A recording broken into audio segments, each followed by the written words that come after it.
A paz do Senhor, queridos irmãos. Tudo bem com vocês? Eu espero que a sua família esteja gozando da mais perfeita paz. Eu, servo de Deus, seu irmão em Cristo, Cassiano de Assis, vim aqui na incumbência de somar com você nessa empreitada, de estudarmos juntos a revista dos nossos jovens desse último trimestre de 2019, cujo tema é Poder, Cura e Salvação, o livro de Atos dos Apóstolos. Então, durante esses 3 meses, nós vamos estudar aquele que é o 44º livro da Bíblia e o 5º livro do Novo Testamento. Nós vamos estudar, dentre tudo isso, 28 capítulos, 1007 versículos, 95 personagens, 75 perguntas, 21 discursos, 14 nações, 9 ilhas. Nele nós vamos estudar a vida de apóstolo Paulo, de Estevão, nós vamos estudar a vida de Pedro, mas o fator determinante, o agente central é, sem dúvida, o Espírito Santo, que aparece 52 vezes no livro de Atos. E o livro de Atos, que é uma biografia, é um livro histórico, desses 1007 versículos, 949 são versículos históricos, porque o Atos é a história da igreja. Alguns o chamam de Atos da Igreja ou Atos do Espírito Santo. Então, vem comigo, vamos ler a nossa lição. Está aqui a minha lição e a minha Bíblia. Espero que você faça relevantes anotações aí. E começa assim: recebereis a virtude do Espírito Santo. Esse é o tema da lição de número 1. Eu gostaria de pedir, antes de tudo, que, se possível, para fortalecer esse canal e abençoar outras vidas, você desse lado aqui, ó, deixasse o seu joinha, deixasse o seu like, e desse lado aqui, por que não? Se inscreva no nosso canal, tá? Aperte o sininho para fidelizar essa parceria, para todas as vezes que tiver vídeos novos, você ser notificado a respeito dos novos vídeos, tá bom? E não esqueça de deixar o seu comentário, porque é muito importante. Alguma dúvida, qualquer outra coisa, para discutirmos juntos isso aí até chegar à próxima aula, né? No fim de semana, eu estou querendo rever as perguntas e as dúvidas mais comuns entre os professores para a gente conversar um pouco a respeito. Vamos lá. E recebereis a virtude do Espírito Santo. Esse é o nosso tema de hoje. O texto áureo diz assim: mas recebereis a virtude do Espírito Santo, que há de vir sobre vós, e ser-me-eis testemunhas tanto em Jerusalém, como em toda a Judéia, Samaria e até os confins da terra. Aqui já dá uma ideia do que o livro de Atos propõe, não é verdade? Antes de tudo, você, professor, entenda o seguinte, que a sua lição, ela discorre sobre a perspectiva de alguns objetivos que você deve alcançar. No primeiro ponto, são 3 objetivos. O primeiro ponto, o objetivo que você tem que alcançar é apresentar o livro de Atos e suas características principais, ok? O segundo objetivo, mostrar as promessas acerca da virtude do Espírito Santo no Antigo e no Novo Testamento, certo? O terceiro objetivo, destacar o propósito da promessa da virtude do Espírito Santo na vida do crente. Amém? Vamos lá. O nosso primeiro ponto diz assim: o livro de Atos dos Apóstolos. Então, esse primeiro ponto é para destacar o primeiro objetivo, que é apresentar o livro de Atos e suas características principais, ok? Aqui diz assim: a expansão do Evangelho em Jerusalém até os confins da terra. Para contribuir de modo efetivo com a expansão do Evangelho, os discípulos poderiam contar com a capacitação proveniente do Espírito Santo, além da operação de milagres que glorificaria o nome do Senhor. Então diz assim: alguém já sugeriu, eu estou lendo aqui o subtópico 1, aspectos gerais. Alguém já sugeriu que o nome do livro poderia ser Atos do Espírito Santo, em virtude da sua atuação constante em toda a obra. Os personagens principais são 4, que é Pedro, Filipe, Estevão e Paulo. Pedro, aquele homem que recebeu o batismo do Espírito Santo no capítulo 2 de Atos, e começou um discurso em que quase 3.000 pessoas foram salvas. Depois vem Filipe, o primeiro diácono da igreja que sacudiu Samaria debaixo do poder do Espírito Santo. Depois Estevão, o primeiro mártir, que no capítulo 7 viu os céus abertos. E depois Paulo, que foi o grande ícone missionário de Atos dos Apóstolos. Então esses homens foram poderosamente usados por Deus para a expansão do reino de Deus aqui na terra. Então entenda que Atos dos Apóstolos é um livro que ele dá continuidade à ressurreição e ascensão de Cristo. Lucas, ele fez questão de apresentar esses detalhes, que o livro de Atos dos Apóstolos, que foi escrito pelo médico amado São Lucas, ele é apresentado como médico amado lá em Colossenses, acho que 4:14. Então ele apresentou a continuidade do Evangelho de Cristo, o que aconteceu depois que o Senhor Jesus subiu aos céus, após a sua ressurreição, ficou 40 dias aqui na terra. Depois de 40 dias, Jesus lançou uma promessa, que inclusive foi registrada apenas por Lucas, no capítulo 24, versículo 49. Eis que eu envio sobre vós a promessa do meu Pai. Ficai, porém, na cidade de Jerusalém, até que do alto sejais revestidos de poder. Então havia essa promessa.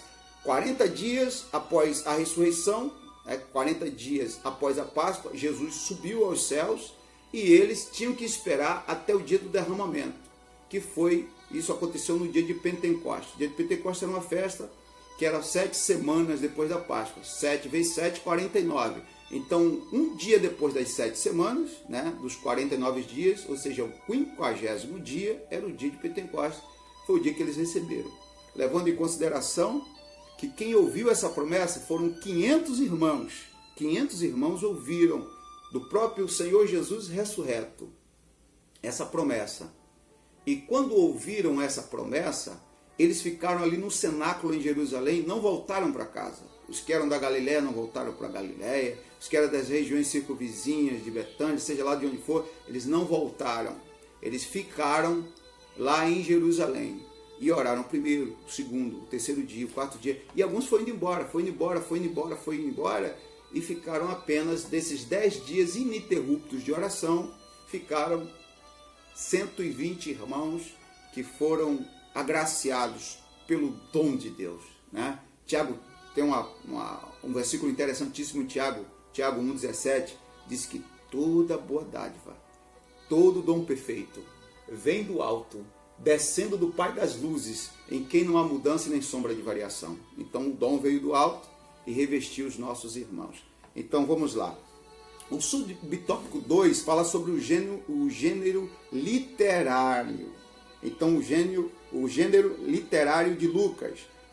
Na verdade, o Evangelho de Lucas e de Atos são 2 volumes de uma mesma obra. Se emendasse os dois, não teria problema nenhum. Vamos lá. Lucas nos dá mais detalhes da ascensão de Cristo e o que seguiria. Isso nos mostra que o autor de Lucas é o mesmo de Atos, como eu acabei de falar. Ele está interessado no que acontece depois e vai abordar isso no livro de Atos. Mateus, Marcos, Lucas e João escreveram com detalhes a vida de Jesus, do seu nascimento até a crucificação e ressurreição. Lucas foi além. Inclusive Lucas, ele era muito detalhista.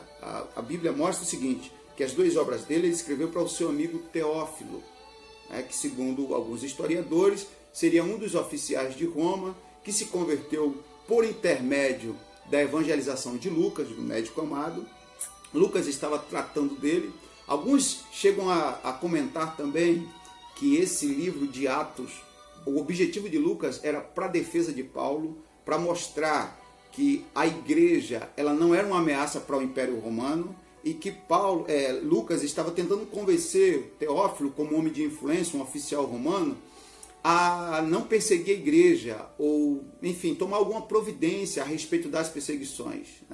Isso são suposições, dados, mas a realidade, o que nós cremos, porque na nossa linha teológica, e é o que a Bíblia deixa bem mais claro, é que, na verdade, a intenção de Atos era essa, era relatar os primeiros passos da igreja e o seu crescimento nos quatro lugares: Jerusalém, Judéia, Samaria e os confins da terra.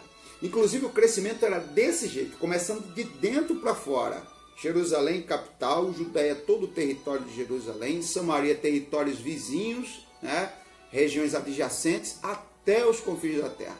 Então a igreja sempre cresceu de dentro para fora. E esse era o objetivo: mostrar que o evangelho não seria só para os judeus. Porque se o evangelho fosse só para os judeus, ficaria restrito a Jerusalém, Judéia e no máximo Samaria. Mas quando se fala os confins da terra, aí já estava dando a ideia de que o Espírito Santo seria derramado para todas as pessoas. Então, acredita-se que nesses pormenores, nesses detalhes da Bíblia, Deus já estava falando que ele iria salvar os gentios. E o batismo com o Espírito Santo seria uma prova irrefutável do que o Senhor estaria chamando também os gentios para esse celeiro. Amém? Então vamos lá. O subtópico 3 fala sobre a autoria e data. Vamos lá, autoria e data. Lucas, que era um grego, provavelmente de Antioquia, foi quem escreveu os 2 livros para o seu amigo Teófilo. O que eu acho interessante é que no primeiro livro, no primeiro tratado, Lucas chama ele de excelentíssimo. Depois, em Atos, ele já não apresenta Teófilo como excelentíssimo. Ele para com essa formalidade. Possivelmente, Teófilo, no primeiro livro, né, que foi o Evangelho de Lucas, ainda era uma pessoa que estava começando a crer, ou era um simpatizante da fé. E em Atos, ele já era um irmão em Cristo, por isso que Lucas deixou de lado essa formalidade. É o que muitos estudiosos creem. E realmente faz sentido, é uma coisa muito lógica, é uma informação muito lógica. Mas o que me chama a atenção é que Lucas, como era um médico, você entenda o seguinte: hoje não é fácil ser um médico, não é fácil estudar medicina. Conheço alguns irmãos em Cristo que são médicos, né, pessoas que, inclusive cirurgiões que são especialistas em uma determinada área, estuda a vida inteira a estudar, e mesmo um profissional continua estudando. Imagine naquela época, né? A gente sabe que a medicina vem de mais ou menos 450, 430 anos antes de Cristo, por Hipócrates. Então na Grécia, a Grécia era o berço da medicina. Lucas era um grego. Então ele trazia no sangue, né, essas informações a respeito da filosofia, biologia, medicina. Só que naquela época um médico, ele não tinha um consultório. O médico, ele tinha tendas, ele era um itinerante. As pessoas, um exemplo, anunciavam o médico na cidade A e já pré-anunciava ele para a cidade B. Então o médico chegava na cidade A, ficava ali uma semana e o pessoal da cidade B já ia se preparando para receber aquele médico. Imagina o número de doentes, de pessoas deficientes, de pessoas com problemas que ia procurar São Lucas. Ele não era um médico que se achava toda semana: vamos procurar o médico, estou doente, vamos lá no postinho. Não tinha isso. Ele era um médico itinerante. Em suas viagens, né, como médico itinerante, ele conheceu homens como o apóstolo Paulo, que apresentou Jesus para ele. Então Lucas, como um homem muito inteligente, ele, e como um grego, a Bíblia diz que os judeus procura um sinal, né? Mas os gregos, eles buscam sabedoria, eles buscam conhecimento. Então Lucas procurou conhecer de fato, averiguar. Lucas, ele tem inclusive o evangelho mais detalhista, né? Tem detalhes no evangelho de São Lucas que não há em outros evangelhos, porque ele não foi testemunha ocular de Cristo, não acompanhou o Senhor Jesus, provavelmente não conheceu o Senhor Jesus de perto, mas ele procurou detalhes, como um biógrafo. Ele foi um historiador, um escritor que procurou detalhes com Pedro e com todos os outros que andou com Jesus. Então, por exemplo, Lucas é o único que diz, só em termos de informação, que pode te ajudar nessa aula, Lucas é o único que diz que Jesus, quando estava no Getsemane, o seu sangue se tornou o seu suor se tornou em grandes gotas de sangue. É um fenômeno que a ciência chama de hematidrose. Então essa hematidrose acontece quando, no estado de profunda agonia ou de depressão profunda, o homem está com o corpo sem se alimentar bem ou em jejum, o coração começa a pulsar de 72 a 150 vezes, a 150 batimentos por minuto, e o coração infla por ser um músculo e faz com que todas as veias do tecido dos tecidos capilares, elas se incham e elas se rompem, entrando em contato com os poros sudoríparos, onde nascem os nossos pelinhos e onde sai o suor. E em vez de suar, o corpo começa a esquentar, mas em vez de suar, de sair sudorese, suor, o homem começa a expelir gotas de sangue. E segundo os cientistas que estudaram o fenômeno também ebola, dizem que cada gota de sangue de quem tem hematidrose, que é raríssimo esse fenômeno, mas acontece, cada gota de sangue é semelhante a uma ponta de alfinete saindo de dentro para fora. E Lucas relatou isso com muita precisão, sabe por quê? Marcos, Mateus e João não relatou, porque eles não conhecem nada da área da medicina, mas Lucas conhece.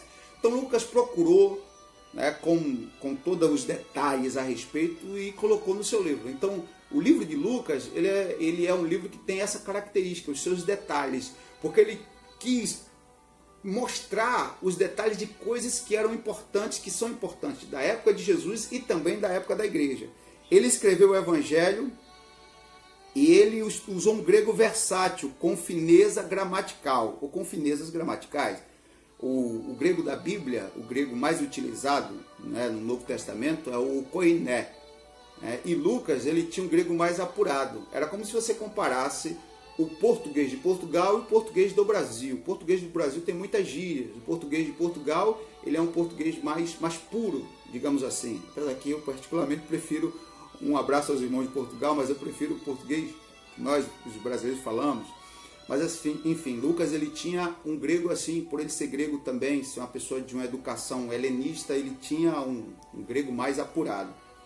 Vamos lá. Seus escritos são fonte de uma acurada investigação de tudo desde o princípio. Foi o que eu acabei de falar, ele era detalhista e procurava investigar. O livro ele foi escrito provavelmente entre o ano 69 e 79, entre 69 e 79 depois de Cristo. Ele foi juntando todas as informações e provavelmente Lucas escreveu quando Atos ainda estava acontecendo, ou seja, quando você percebe ali as últimas informações do capítulo 28, o livro parece que encerra aqui, Atos 28, parece que o livro se encerra de uma forma muito abrupta, sabe? Alguém parece que lacrou uma porta, bateu a porta na cara assim de uma vez. Na verdade, não era talvez a intenção de Lucas parar de forma abrupta, mas ele escreveu quando algumas coisas estavam acontecendo, como por exemplo, Paulo chega em Roma, Paulo preso em Roma, alguns creem dessa forma. Então, acredito que Lucas, ele foi não tenho certeza, que Lucas foi um grande instrumento de Deus para trazer relatos da história da igreja.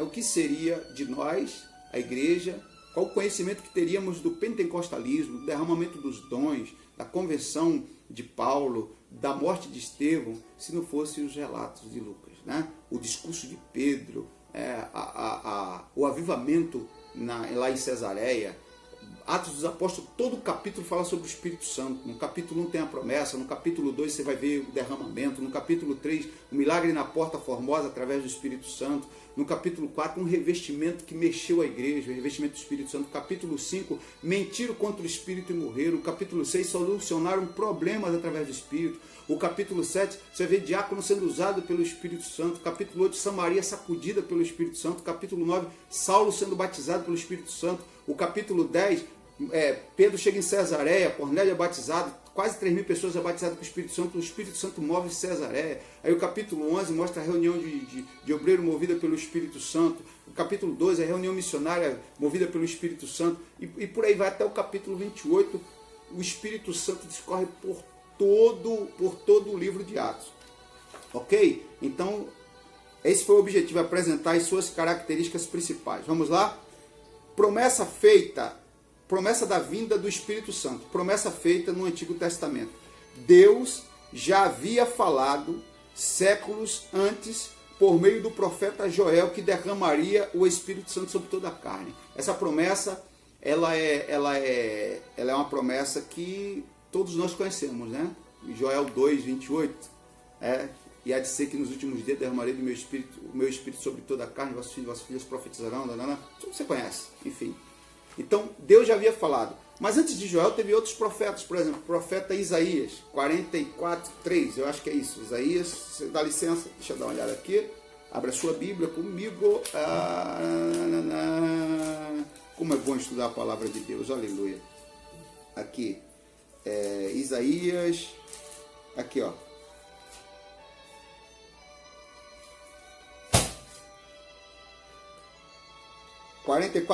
Porque derramarei água sobre o sedento e rios sobre a terra seca, e derramarei o meu espírito sobre a tua posteridade e a minha bênção sobre os teus descendentes. O profeta do Antigo Testamento e várias outras promessas a respeito do Espírito Santo. O profeta do Antigo Testamento alerta que nos últimos dias haveria o derramamento do Espírito Santo. O que eu acho muito bonito, irmãos, é que Pedro utilizou o texto de Joel. Diz assim, ó, Pedro confirma essa promessa quando o seu discurso explica ao povo que tudo que tinha visto e ouvido era apenas o cumprimento da promessa. Agora, observe comigo um detalhe que vai ajudar a tua aula. É um detalhe pequeno, mas a gente tem que se apegar às coisas minuciosas da Bíblia, aos pequenos detalhes da palavra do nosso Deus. Olha só o que está escrito em Atos 2:17, que é o discurso de Pedro sobre o que aconteceu naquele dia. Pedro diz assim, Atos 2:17, e nos últimos dias acontecerá, diz o Senhor, que do meu espírito, está escrito assim, ó, do meu espírito, minha Bíblia é corrigida, tá? Diz assim, ó, que há de ser, diz o Senhor, que do meu espírito derramarei sobre toda a carne. Veja que Joel disse assim, e há de ser que derramarei o meu espírito. Pedro disse do meu espírito. Pedro não usou o. Joel usou derramarei o meu espírito. Pedro disse derramarei do meu espírito. E qual a diferença? A diferença, estimado professor, é que quando Joel falou derramarei o meu espírito, o é um artigo definido que está no singular, um artigo definido masculino. Derramarei o, ele viria e foi derramado. Então, quando o Espírito foi derramado em Atos 2, ele não foi derramado e subiu. Ele foi derramado e ficou. Então, a Bíblia está gramaticalmente exata. Se Pedro dissesse, derramarei o meu Espírito, Pedro estaria mentindo porque o Espírito estaria sendo derramado 2 vezes. Então, Pedro não disse, derramarei o meu Espírito. Joel que falou. Quando Joel falou, derramarei o, ele foi derramado. Foi derramado e ficou. Glória a Deus. Porque Jesus falou isso em João 14:6, se me falha a memória, é necessário que eu vá para que o Consolador venha. Então, quando o Espírito Santo foi derramado, ele ficou. Aí Pedro, sabendo que o Espírito Santo ficou por uma revelação divina, por uma inspiração de Deus, ele falou, derramarei do, ou seja, aquele mesmo que ficou vai derramar contra-gotas em nós. Amém? O Espírito Santo não vai ser mais derramado da forma que Joel falou, derramarei o meu Espírito. Nós vamos receber derramamento do Espírito, porque ele já está em nosso meio. Ele vai ficar conosco até apresentar a noiva ao noivo, até o dia do arrebatamento. Amém? Isso é um dado importante para você. Então, Joel falou, derramarei o meu Espírito. Pedro ratificou dizendo, derramarei do meu Espírito, porque ele já está no meio de nós. Ele não subiu, ele desceu e ficou. Glória a Deus. Vamos adiante. Promessas feitas no Novo Testamento. Jesus também fez menção da descida do Espírito Santo quando estava no último dia da festa dos tabernáculos. Nesta ocasião, ele fez um convite a todos que tinham sede. Ele disse, pois quem nele crê, como diz as Escrituras, rios de água viva correrão do seu ventre. Foi uma promessa do Senhor Jesus. Ele já estava referindo-se ao batismo com o Espírito Santo. Aliás, quem batiza com o Espírito Santo não é o Espírito Santo. Jesus quem batiza com o Espírito Santo. Amém? Acredito que você já sabe, mas só em termos de lembrar, isso é muito importante. Jesus estava se referindo ao Espírito Santo. Então, Jesus é o batizador. João falou assim, João Batista, eu na verdade, quando alguém quis saber se ele era alguma coisa, ele disse, eu na verdade vos batizo com água, para o arrependimento, para a remissão dos vossos pecados, para uma manifestação, sinal de arrependimento. Mas virá um, aí após mim está vindo um, que é muito mais poderoso do que eu não sou digno de desatar as correias das suas alparcas.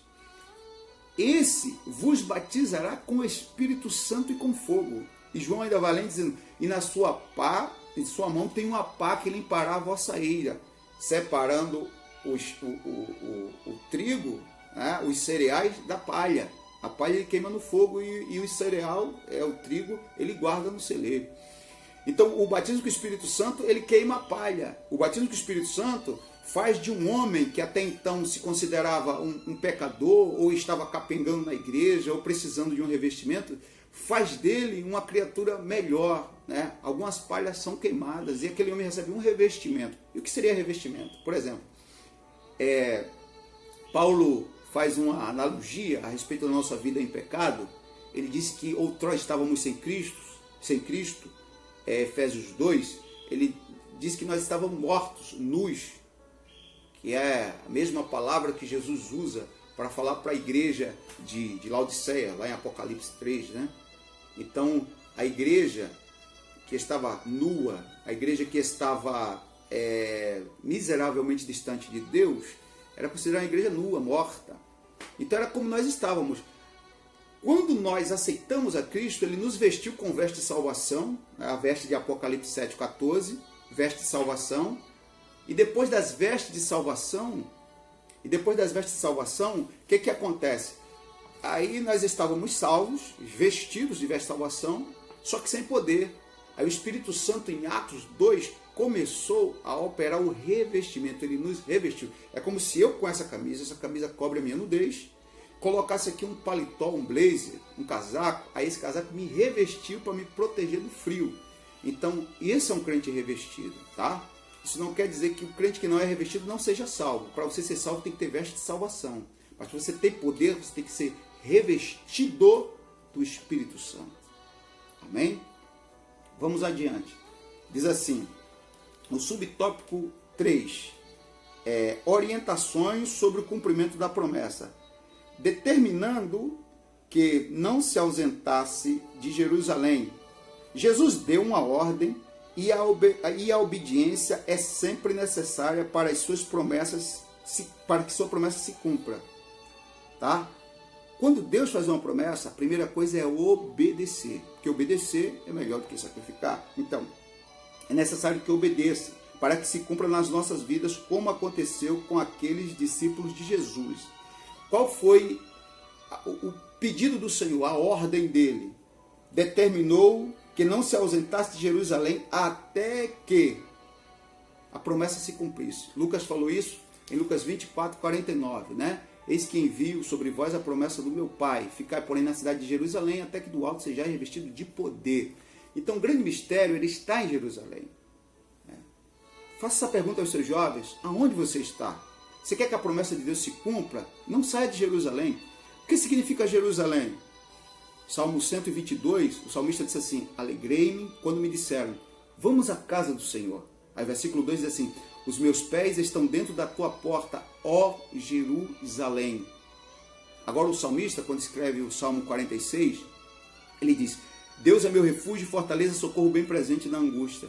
Pelo que não temeremos, ainda que as águas rujam e se perturbem, ainda que os montes se abalem por sua braveza. Há um rio cujas correntes, versículo 4, alegram a cidade de Deus, o santuário da morada do Altíssimo. Deus está no meio dela, dessa cidade, e não será abalada. Então Jerusalém, meus amados, é símbolo da presença de Deus. Quer que a promessa de Deus se cumpra na sua vida? Explique isso para os seus alunos. Peçam para ele ficar em Jerusalém, ou seja, na presença de Deus. Não saia da presença de Deus. Em Lucas 2, Simeão havia recebido a promessa de ver o Cristo antes que morresse e pegou Jesus nos braços. Mas a Bíblia diz que essa promessa se cumpriu porque Simeão estava em Jerusalém quando Maria foi apresentar, junto com José, apresentar Jesus no templo. Então, o grande segredo de ser alvo do cumprimento das promessas de Deus é permaneça em Jerusalém. Não saia de Jerusalém. Aconteça o que acontecer. 500 irmãos receberam essa promessa. Mas como era 10 dias para se esperar orando, e a gente sabe que a oração não é comum a todos, uns perseveraram um dia, outros 2, outros 3, outros 4, e eles foram indo embora desanimando. Mas dos 500, 380 desistiram. Não seja um desses 380, mas faça parte do grupo dos 120 que ficaram até que. A palavra até que denota uma perseverança. Eu não saio até que, eu não desisto até que, eu não deixo até que, fico aqui até que do alto seja revestido de poder. Tá bom? Vamos lá. Então, esse objetivo, Jesus fala assim, Jesus explica que a promessa não era sobre ficar especulando tempos e datas, mas tratava-se de poder para testemunhar as boas novas até os confins da terra. Né? Aqui está, depois do revestimento, Jesus já havia falado a respeito disso, está aí a comissão, né? a comissão da igreja, o trabalho da igreja. Né? Está lá em Marcos 16:15, diz assim, ide por todo mundo, pregar o evangelho a toda criatura. Que crê e for batizado será salvo, os que não crê será condenado. E esses sinais seguirão aos que creem. Para os sinais seguirem, era preciso esse revestimento. Mas você vai ver que a grande comissão tem 4 características que é muito interessante para você estudar aí a fundo. Quando Jesus disse, ide, essa é a comissão, é ir. Qual lugar geográfico? Todo mundo. Qual é a mensagem? Pregai o evangelho. E qual é o alvo? Toda criatura. Então está aí uma mensagem completa, tá bom? Então, ide por todo mundo, pregar o evangelho a toda criatura. É para isso que você é revestido. Você não é revestido para gritar em línguas, para dançar, pular. Existem várias manifestações externas que às vezes na questão de emoção, várias pessoas, enfim, são participantes de tais emoções, acontece. Agora a grande questão é que o alvo não é isso. O alvo não é você fazer um barulho. Não adianta a igreja fazer barulho se ela não cumprir esse id imperativo, essa comissão, ok? Então, seja alvo da promessa de Deus. Vamos lá. O terceiro e último ponto diz assim, o propósito da promessa, poder para testemunhar. Olha só, nem sempre cultos, pessoas barulhentas estão realmente cheias do Espírito Santo. Ser cheio do Espírito Santo é viver uma vida de santidade, cujas ações glorificam o nome de Jesus. Amém? Então, o batismo com o Espírito Santo, o revestimento de poder, faz com que o homem ele tenha o Evangelho na sua própria vida. As suas atitudes é a atitude de quem vive o Evangelho. É como Paulo diz, a minha vida é uma carta aberta. Saiba o seguinte, que antes das pessoas ouvirem qualquer mensagem, talvez a única pregação que aquela pessoa vá ver ou vá testemunhar é a sua vida. Tá? A nossa vida é a primeira mensagem que pode fazer com que alguém tenha acesso ao reino de Deus. É como Eliseu que quando passava a mulher, eis ali um santo homem de Deus. Então, o que as pessoas veem é mais importante do que aquilo que elas ouvem. Tá? Aquilo que elas ouvem em relação ao que elas veem é supérfluo. Ouvir palavras bonitas qualquer um ouve, né? Qualquer um diz. A grande questão é o que se mostra, né? O que as pessoas estão vendo. Então, uma vida de poder começa pelo testemunho mediante o comportamento e as ações. As ações. Tá bom? Você vai numa árvore frondosa, o que você vai procurar é frutos. Então, é isso. O Espírito Santo produzindo frutos em nós. Então, entenda isso, que quando nós recebemos o revestimento, a nossa vida se transforma uma vida melhor, uma vida mais santa, mais consagrada, mais dedicada a Deus. Esse é um dos objetivos desse revestimento de poder. Você compara Pedro, aquele que cortou a orelha de Malco, com Pedro que pregou no Pentecostes, no capítulo 2. São pessoas totalmente opostas. Você vai ver que a ponte entre o antigo Pedro e o novo Pedro foi o revestimento do Espírito Santo. Inclusive, a palavra poder, né, que está em Atos 1:8, né, e sereis revestidos de poder e ser minhas testemunhas, diz assim, Atos 1:8. Você conhece, mas recebereis a virtude do Espírito Santo, que há de vir sobre vós, e ser-me-eis testemunha em Jerusalém, Samaria, Judéia, até os confins da terra. Inclusive, Jerusalém, começa da sua cidade, do seu bairro. Aí Judéia, do seu estado. Samaria, sua região, região nordeste, região norte, região centro-oeste, região sul, até os confins da terra, Brasil e mundo afora. Não pense primeiro em fazer a obra na África, nada contra, né? A gente tem um anseio de fazer obra na África, né? Na Ásia, no Iraque, no Irã, mas pense primeiro em Jerusalém. Comece em Jerusalém. Peça revestimento para Jerusalém. Depois Deus vai te usar na Judéia, depois Deus vai te usar em Samaria, e depois Deus vai te usar nos confins da terra. Então a palavra poder vem de uma palavra grega que lembra-nos muito a palavra dinamite, explosão, impacto, tá? Dínamos, ou dunamis. Então, essa palavra, dínamos ou dinamite, ou dunamis, é impacto. Então é impossível alguém receber o poder de Deus e não ser impactado e não impactar outras vidas. Há muitos testemunhos, nós que somos pentecostais, dos nossos pioneiros, a exemplo de o que aconteceu, por exemplo, no norte, né? Os primeiros irmãos que foram batizados com o Espírito Santo. Eu ouvi um testemunho do pastor saudoso Bruno Skolemusk, que estava batizando os primeiros crentes nas águas, estava batizando uma irmã que era índia.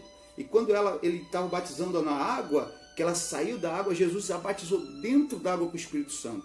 Ali havia algumas pessoas olhando, assistindo aquele batismo na beira daquele rio, e dentre essas pessoas havia um judeu ortodoxo que havia fugido, né? Estava ali foragido, era um foragido, estava fugindo da perseguição de Hitler, né? Da Segunda Guerra, e aquele judeu percebeu que quando aquela irmã saiu das águas, ela falou algo que tocou nele e ele dobrou o joelho e aceitou a Cristo como Salvador. Isso segundo os relatos, né, da biografia dos nossos irmãos. E aquela índia que nunca saiu do Brasil, que mal falava um português, falou em hebraico para ele. Quando Jesus batizou ela com o Espírito Santo, ela falou em hebraico: prepara-te, prepara-te, eu sou Cristo, arrepende-te. Então, prepara-te, eu sou Cristo, arrepende-te. E ele entendeu que era Deus falando com ele. Então, o batismo com o Espírito Santo, o revestimento, ele causa isso. Milagres acompanharam a igreja e vão continuar acompanhando enquanto a igreja buscar o batismo com o Espírito Santo. Vamos lá. Alcançar todos os povos, estamos começando a terminar. Quando Jesus ordenou os discípulos pregarem na Judéia, Samaria até os confins da terra, ele estava mostrando como alcançar o mundo de forma simultânea, viu? De forma simultânea e constante.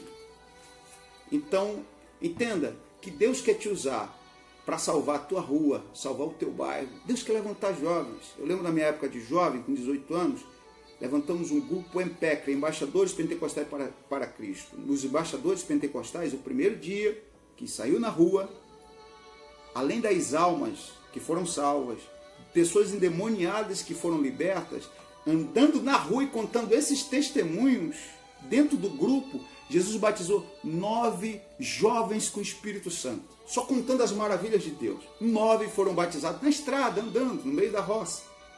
Então, será que ele mudou? Deus é o mesmo. Então faça isso. Pense na evangelização dos povos. Não pense em receber revestimento apenas para ter um canal bacana no YouTube, ter uma página bem frequentada no Facebook, bombar no Twitter, ser famoso. Não. Pense em ser um instrumento nas mãos de Deus. Deus vai te usar muito. Vamos lá. Deus deseja que sejamos cheios do Espírito Santo para transpormos as barreiras culturais, independentemente de onde estivermos, alcancemos pessoas para Cristo. Amém? E o terceiro e último subtópico diz assim: perseverar em oração. É interessante notar que eles não ficaram ociosos, eles não ficaram de braços cruzados, eles não esperaram em casa, mas eles foram para o cenáculo e ficaram 10 dias ininterruptos orando. Enquanto esperavam a promessa, eles entregaram-se à oração. E tem uma frase que eu costumo dizer o seguinte: não adianta um púlpito rico de oratória se o altar for pobre de oração. Pense nisso. Deus tem inúmeras formas de falar conosco. Deus pode falar com você através de um trovão, através de um vento, através da tempestade, do barulho do mar, através de um profeta, através da Bíblia. Deus tem várias formas de falar contigo, mas você só tem uma forma de falar com Deus, através da oração. Não cesse de orar, não pare de orar, não desista de orar. Ore simplesmente sem cessar. Tá? Ore quando tudo vai bem, ore quando tudo vai mal, ore quando está dando tudo certo, ore quando nada está dando certo, ore quando a porta estiver aberta, ore quando a porta estiver fechada, ore. Simplesmente ore. Vamos aprender a conjugar o verbo orar em todos os tempos. Amém? Principalmente no presente do indicativo. Eu oro. Faça isso. Ore. Tá? Aqui diz assim, a promessa os impulsionou a buscar mais ao Senhor e perseverar em oração. Então, é impossível que a promessa se cumpra sem que você ore. Eu digo, por exemplo, o que aconteceu na minha família. A minha esposa, quando estava grávida, ela recebeu uma profecia na porta do hospital. Que o que estava no ventre dela, na barriga dela, isso foi no final de 98. Minha filha nasceu no início de 90, aliás, no final de 2008, minha filha nasceu no início de 2009. E uma irmã encontrou com a minha esposa, não se conhecia, e profetizou sobre a vida dela e falou que aquilo que estava no ventre dela seria uma menina, que seria uma levita, e que Jesus a batizaria com 7 anos de idade com o seu Espírito Santo. E aí a minha filha completou 7 anos. Aí 7 anos e 1 mês, Jesus me batizou, 7 anos e 2 meses, Jesus me batizou, 7 anos e 3 meses, 7 anos e 4 meses. E foi. Falei, se Jesus batizou ela com 8 anos, não foi Deus que falou. Aí eu lembrei que a gente não buscou nesse propósito. Aí quando foi no último dia, ela faz aniversário no dia 21 de fevereiro. Aí quando foi no dia 20 de fevereiro, às 11 horas da noite, dobramos juntos o nosso joelho. E eu disse, filha, eu expliquei para ela, se Papai do Céu disse que ia batizar você, se Jesus falou que ia te batizar com o Espírito Santo, vamos buscar ininterruptamente até que Ele te batize. E ela do meu lado na minha cama, de joelho, começamos a orar. Quando foi 15 para meia-noite, ela ainda tinha 7 anos, eu comecei a ouvir o barulho das línguas estranhas. Minha filha foi batizada com o Espírito Santo. E quando ela entrou meia-noite, que era o dia seguinte, meia-noite 1, meia-noite 2, meia-noite 3, ela entrou com 8 anos falando em línguas estranhas. Glória a Deus. Estou dando esse breve testemunho para mostrar para você que quem recebe a promessa tem que buscar, tem que orar. Jesus usou esse texto quando falou em Mateus 7,7. Pedi, dar-se-vos-á, buscar, acharei, batei e abri-se-vos-á. Esse mesmo texto foi usado em Lucas quando se fala em referência ao batismo com o Espírito Santo. Olha só, terminamos aqui citando para você Lucas, quando Jesus falou aqui, ó, Lucas, capítulo de número 9, acho que é o versículo 11.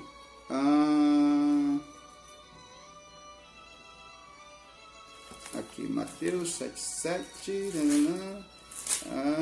Então, quando você está debaixo de uma promessa, ou você quer ser alcançado por uma promessa, simplesmente ore, não desista, não pare de orar, ore até que as coisas aconteçam, ore para que tudo dê certo, ore para que o milagre seja alcançado, ore, simplesmente ore. Lucas 11:9, se você quiser ler, está aí, Lucas 11:9 é uma boa referência bíblica para você. Lucas 11:9 diz assim, é a respeito do Espírito Santo. E eu vos digo a vós, pedi, dar-se-vos-á, buscai, achareis, batei e abri-se-vos-á. Porque qualquer que pede, recebe, quem busca, acha, e quem bate, abri-se-lhe-á. Qual o pai, presta atenção, dentre vós, que se o filho lhe pedir pão, lhe dará uma pedra? Ou também, se lhe pedir um peixe, lhe dará por peixe uma serpente? Ou também, se lhe pedir um ovo, lhe dará um escorpião?